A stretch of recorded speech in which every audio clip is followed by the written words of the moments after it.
Okay, so you've created a new project in Logic. In this tutorial, we're just going to have a quick discussion as to the what you see on your screen and what you're faced with when you first start a project. Okay, so we've got various kind of what we sort of just call windows, which we can see that Logic is constructed of. Most of the stuff, fortunately, in Logic is fairly sort of self-explanatory if you know a little bit about sound. Um, so um, various functions and tools will just have a very straightforward name like auto zoom, suggesting that when you click on something it's automatically going to zoom in, which is exactly what it does. Starting with the main section in the middle, this is called the arrange page. It's kind of similar really in most audio workstation softwares. And you're presented with a timeline at the top, which is measured in bars and beats. When you press play down here, then you can see you get a little playhead cursor which moves along in time through the bars and beats. Okay, this section over here is where you will see your various tracks for your various instruments or various sounds that you're recording. So if I add a new track and we pop in an instrument track, it will create the track there, and if I press some keys on my keyboard, you will hear that sound. Over to the right hand side we have the media browser inside Logic. It usually defaults that you can see that, however if you can't, you can click on the little media icon and it will show you the media browser. The media browser is used for a couple of things. One of those things, if you're using software instruments like I am here, it allows me to choose the instrument and sound that I want, which is really nice and easily laid out. So if I want a guitar sound, I choose guitars. An acoustic guitar, let's have a bluesy acoustic guitar. It loads it up, and you can see the little icon there changes on the track and play a bluesy sounding acoustic guitar. Okay, we've got other tabs here in the media browser. Loops, it's another important one when you're creating tracks, if you like using loops and samples. If you click on the loops browser, you can choose, it's got a very nice filtering system here where you can browse through all the Logic loops. There's thousands of them. If you wanted a tambourine, for example, you click on tambourine, and you want a grooving tambourine, you can filter out the various options. We've got process tambourine here. You can click and preview the tambourine sound, and you can literally just drag it over and into your arrange page. Okay, fantastic. Okay, and there it is. So when you drag and drop a loop out of the loops library, it will generate a track for you automatically. We've got other tabs here as well. The bin will show you all the audio files that you're using within your project, which you can delete and remove and take and organise within that window.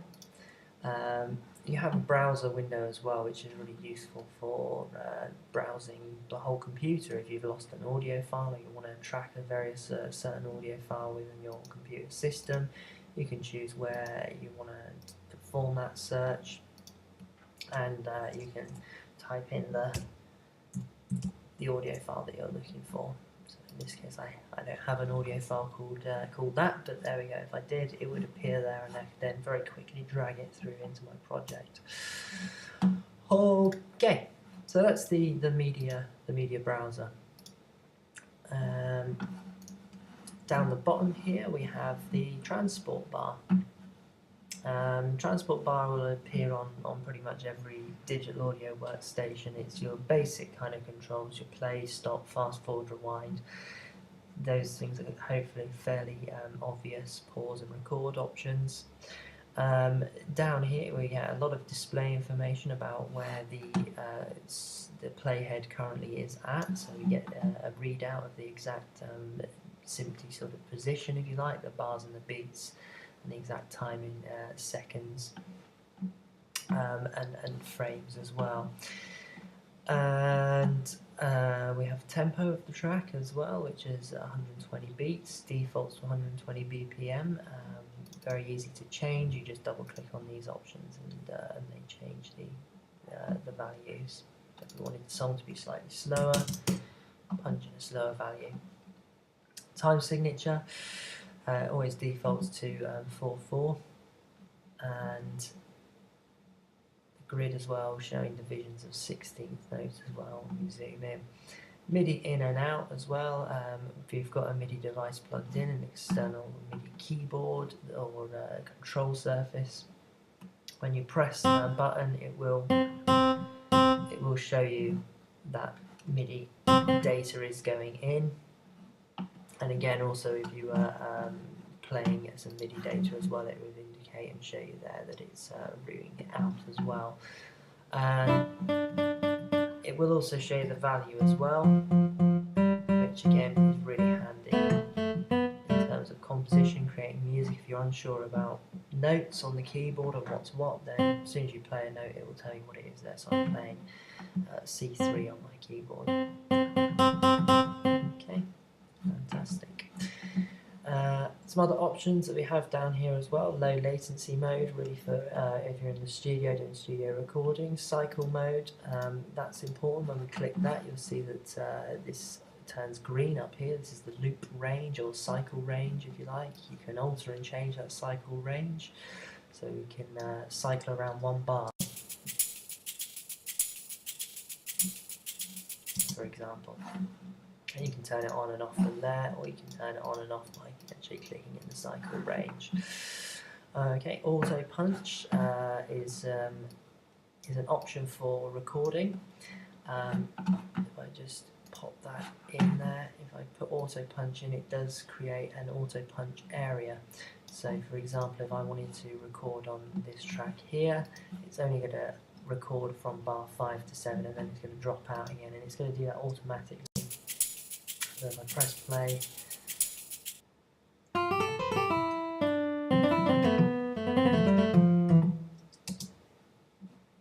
and that's interesting, it didn't do anything. Okay, let's try it with an audio track.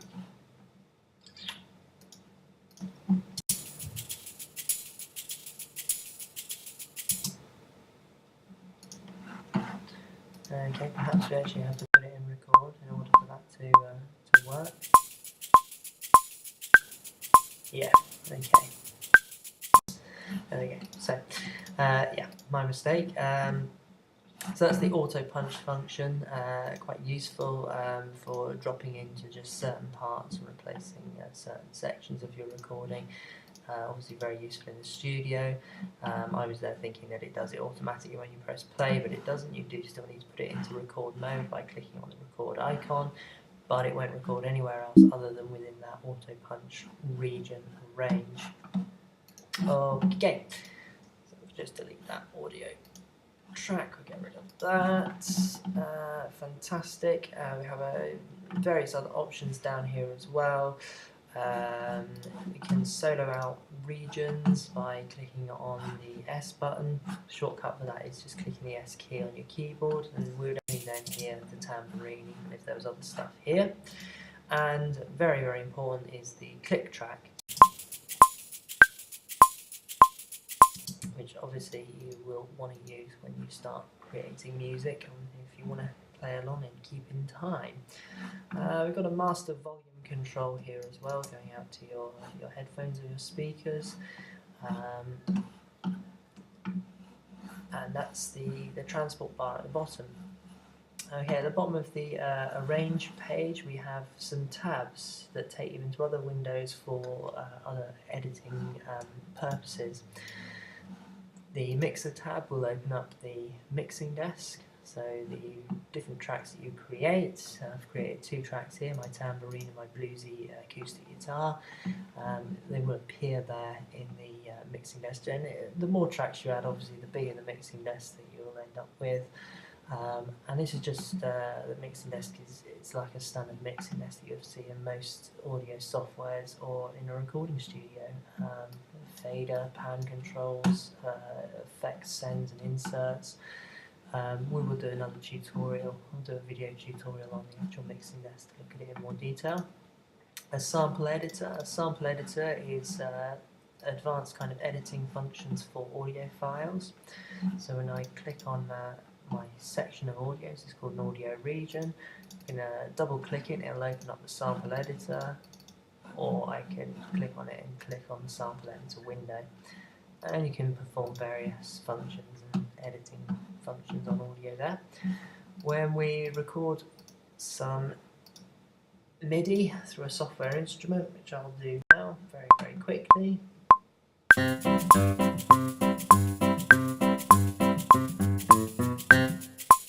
Okay, not exactly musical genius, but there we go. For this demonstration, it will work. If I click on that that MIDI region and I click on piano roll, so sort of, I suppose, in a sense, similar to the sample editor, but for MIDI as opposed to audio, you can open up a region. You can see the individual notes that I just played in. You can perform edits on those notes and various MIDI tasks. You can also view what you played as a score. Okay, there we go. And again, you can program onto the score if you prefer working with a score as opposed to piano roll or by ear. And we also have the hyper editor as well. And I'm going to do a separate tutorial about the hyper editor, but again it's to do with MIDI and programming.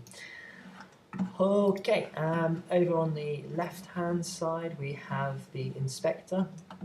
You don't have to always view this. If you prefer to see a full screen, you can get rid of that. You can get rid of the media browser as well and just have the arrange page. But the inspector is kind of handy to have there. The inspector gives full details of the track that you have selected. So if I select my acoustic guitar here, it's telling me everything about that track. Quantize values. So if I wanted to quantize these notes, I can quantize them to 16ths, for example, putting my music in time. I've got various advanced quantizing options here. I can transpose the MIDI up and down. I can loop it. And you can see there it's looping in the arrange page. There's lots and lots of different options there, advanced quantization options. And then it also gives you a kind of overview of the track from the mixing desk, where you can obviously select and change the instruments, you can add effects using inserts or sends, you can change the instrument, route it to a different output, pan it, automate, control it, fade, mute, solo, lots and lots of options there. But it just gives you an overview. So if I click on the audio track, same thing for the audio track, and you just make sure you select your track and it shows you what's going on in the inspector. We then have a range of local drop-down menus for the arrange page for performing various edits to the regions that you have selected. There's loads and loads of useful little things in there, which we'll look at in more detail through the tutorials. And finally at the top you have again some nice shortcuts to various options. So if I choose the auto zoom function there, you'll see now when I'm clicking on the track it's automatically zooming in on them. Automation and flex edit, it takes you into these various kind of modes for within Logic for editing and doing various things. A couple of other really important things that are quite useful down here in the bottom right hand corner. You'll notice these vertical and horizontal sliders. That is for zooming, and you'll find that when you're working in Logic, especially with audio, you tend to do a lot of zooming in and out. waveforms. And we've also got another zoom sort of option there. It looks like it's increasing the volume of the sound. It's not, it's just simply increasing what it is that you're seeing, the overview, which makes editing of quiet recordings a little easier to do. Okay, so for now, that's it.